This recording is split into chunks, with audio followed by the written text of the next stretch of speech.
Não adianta a gente conhecer as bases da constelação, saber o que é um sistema, o que é o campo, o que é o supramental, quem foi Bert Hellinger, conhecer as ordens do amor. Não adianta a gente saber tudo isso sem a gente trabalhar autoconhecimento. Na verdade, a gente tem vários cursos que vão tirar todas as bases e a ferramenta. Ó, vai lá, aprende constelação aí. Você vai ser uma boa consteladora depois? Ou além, né? Nem tô falando de formar em consteladora, mas tô falando sobre você. Trabalhar a constelação em você. Você vai.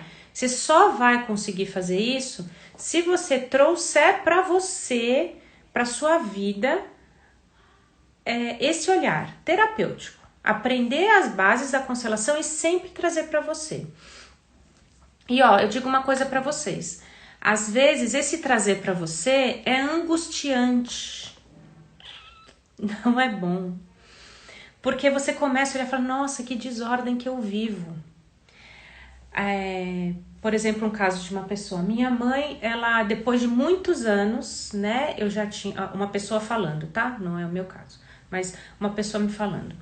Eu já tinha, sei lá, 16 anos, meu irmão 14, e a minha mãe adotou uma menininha, que é filha de uma vizinha de não sei quem, que a pessoa não podia criar, e aí minha mãe recebeu essa menininha em casa. Só que meus pais não tinham dinheiro para cuidar dessa menininha. Eu com 16 anos, eu tava lá terminando... iniciando faculdade, terminando colegial, não sei o quê, e aí o meu grande pensamento foi, eu vou me formar para eu poder trazer dinheiro para casa, para ajudar os meus pais, para ajudar a criar essa menininha que tinha sido abandonada.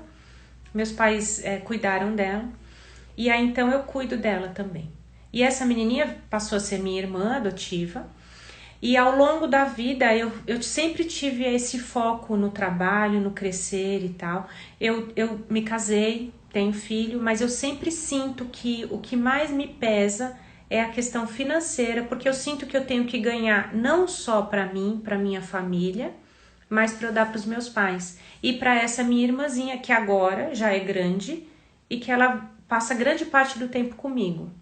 Olha só, gente, o emaranhado, que é lindo, é uma história muito bonita de você poder trazer uma criança que foi deixada pelos pais, né, que foi o que os pais dessa moça fez, mas que de alguma forma ela se envolveu nisso como se fosse dela, ela se coloca como mãe da menina, ela se coloca como disponível para juntar dinheiro para a família dela e para a menina e para os pais, e ela fica nesse conflito interno grande, ou seja, o casamento dela quase se desfez, porque ela sente que não, né, tá perdendo um pouco de conexão com o marido, inclusive porque ela e o marido, cada um tá muito preocupado com as suas questões familiares, porque é aquilo, né, a gente também atrai pessoas muito parecidas com a gente, então ela tá muito voltada para a família de origem, e o marido também, e eles ficam se questionando, né, o que estão fazendo juntos. Eles têm um filho, mas têm as dificuldades com o filho, ou seja, é um enrosco. Como que a gente começa a resolver? E quando eu falo resolver, não quer dizer, vou solucionar, não. O resolver é resolver aqui para dentro de mim, entender o que eu fiz, né? Eu me coloquei talvez maior do que os meus pais, porque eu achei que eu podia ajudá-los. Eu comecei a julgar meus pais, falando assim, puxa, vocês não têm dinheiro para cuidar dessa menininha, deixa eu ajudar vocês e eu vou cuidar. Então, existe por trás de todo o meu movimento amoroso uma certa arrogância, que eu tô julgando meus pais, pensando assim, vocês não deviam ter adotado essa menininha, vocês não tinham esse dinheiro para cuidar dela. Existe uma arrogância de querer me colocar maior do que os meus pais. Quando eu busco e tento fazer faculdade e juntar dinheiro e dividir comigo, com meu marido, com meu filho e com meus pais e com a minha irmã adotiva, existe um desejo de cuidar de tudo, de ser super poderosa de alguma forma. Quando eu começo a ter autoconhecimento, eu começo a perceber, peraí, qual que é o meu lugar em tudo isso? Eu sou filha também. Eu mereço o amor dos meus pais e eu posso então começar às vezes até dar lugar a uma raiva, né? Que às vezes a arrogância ela veio para tampar essa raiva, tipo, como assim vocês estão dividindo a minha atenção com uma menina que vocês nem conhecem? Às vezes rola um ciúme infantil, às vezes a nossa criança fala mais alto. Então, quando a gente vai percebendo de alma E se trabalhando, se autoconhecendo, a gente vai percebendo que, peraí, eu tenho um lugar. Eu sou filha mais velha. Eu recebi todo o amor que meus pais puderam me dar no momento que eu nasci. E eu adoro receber tudo isso, eu adoro sentir tudo isso na minha vida. A partir daí, meu irmão nasceu. Eu senti um pouquinho que eu perdi, um pouquinho de amor. Fiquei com um pouco de raiva, mas é normal, uma criança sente isso. Depois, quando eu tinha 16 anos, que meus pais adotaram essa menina, eu fiquei com medo. Eu falei, meu Deus, né? Mais uma. Eu vou perder meu lugar?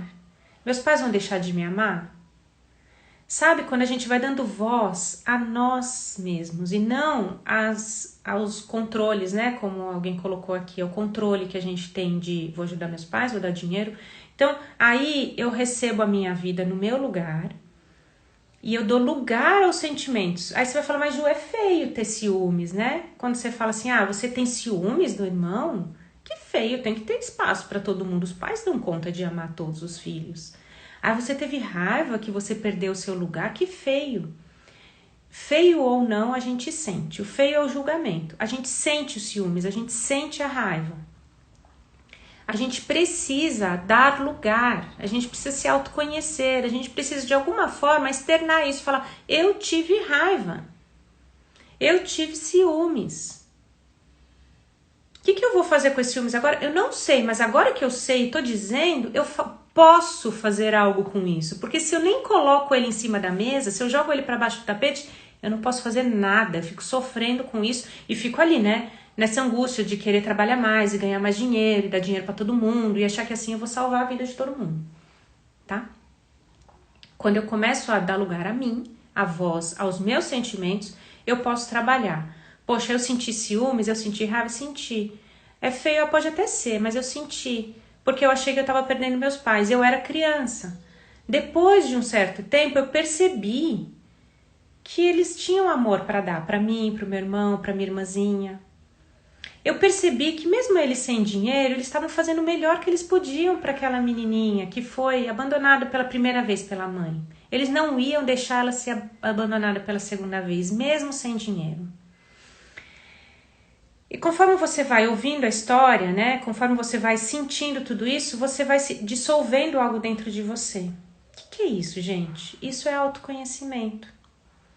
Isso é poder lidar com a história de outra forma. Você não vai salvar a história, você não vai modificar, você vai pegar a sua parte, deixar a parte dos outros com os outros, porque eles decidiram, né? A partir do momento que eu acho que não tem dinheiro, eu tenho que trabalhar, tá, eu tô tirando força dos meus pais e tô dizendo eu que vou cuidar. Olha a arrogância que tá escondida nisso, tá embutida nisso. Então, quando você fala assim, não, eu fico no meu lugar aqui, eu sou filha, se eles precisarem de mim, eles me pedem ajuda, mas eles tomaram essa decisão. Deixa eles seguirem com essa decisão que eles tomaram, porque se eles tomaram a decisão é porque eles... Gente, eles são grandes, né? Eles sabem o que eles fazem. Mas não tem dinheiro... Eu não sei. Eles não tomaram a decisão?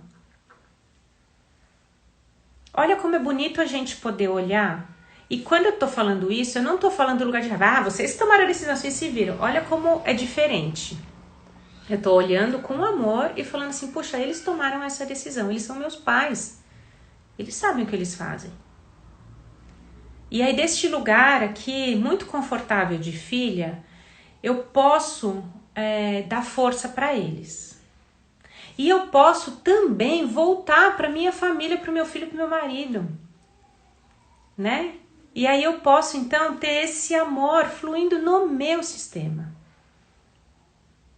Então, gente, quando a gente começa a perceber, conhecer, aprender sobre a gente mesmo, a gente vai tendo essas possibilidades, né, de cura muito grandes. E não, assim, a gente não tem que ter esse... mas como que eu vou mudar a história, gente? Peraí, ninguém vai mudar a história de ninguém. Você vai mudar a sua, o seu lugar. Você vai mudar a sua perspectiva. Você vai mudar a sua visão. É isso que você vai fazer, tá? Ótima semana pra vocês. Beijo. Tchau, tchau.